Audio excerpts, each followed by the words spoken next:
Story 1. The last broadcast. It was supposed to be just another quiet night shift at the radio station.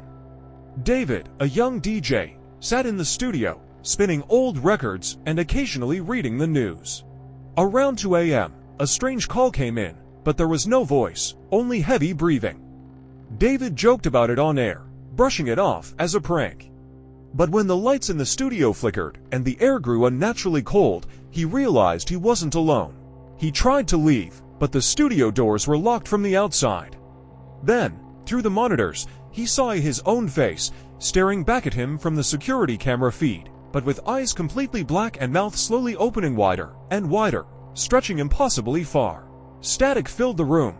His voice, or something mimicking it, began broadcasting a twisted, gurgling message across the airwaves. David screamed, but it was drowned out by the screeching feedback.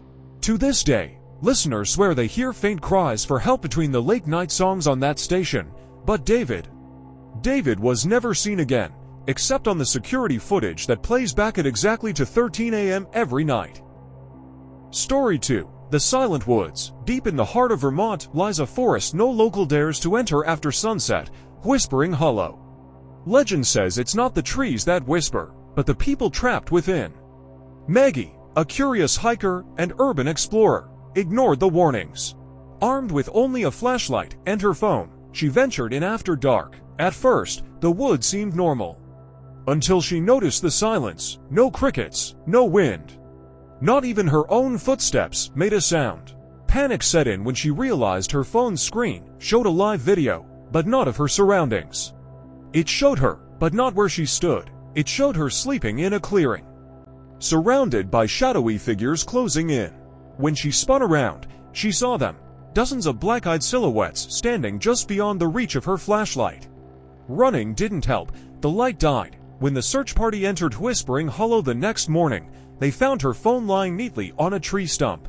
The last video, Maggie's face, staring blankly into the camera, as shadowy hands reached around her shoulders, pulling her silently into the darkness.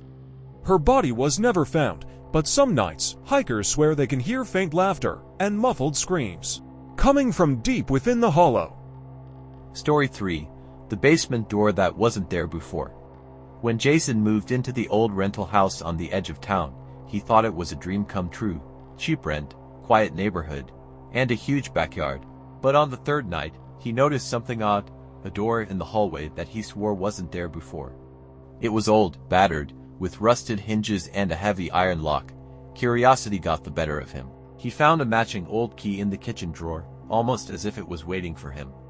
The moment he turned the key, a freezing draft swept through the house, and the door creaked open, revealing steep stairs descending into pitch-black darkness.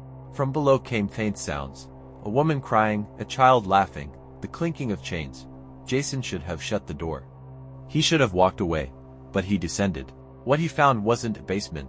It was an endless maze of stone corridors, each one twisting in unnatural directions, defying logic. As he walked, he noticed portraits lining the walls, all of himself, but aged, twisted, smiling grotesquely. He turned back, but the stairs were gone, the house was gone. Now, Jason is just another sound in the darkness, another voice, calling, pleading, waiting for the next fool to open the basement door that should not exist. Story 4. The Man in the Window. Every night at 2:42 a.m., Laura would wake up to the same thing, the feeling of being watched.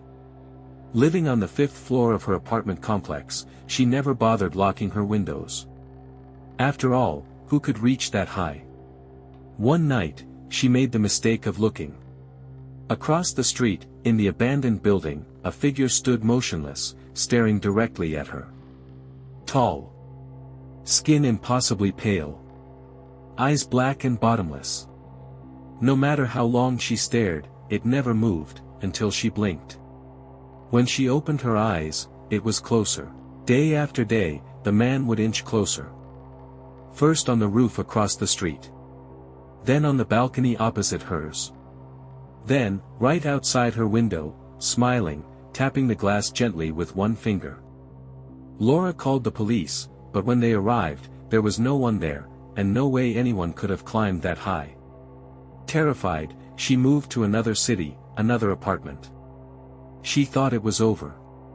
Until one night, at exactly 2:42 a.m., her phone buzzed with a notification, "New device detected near you, man in the window."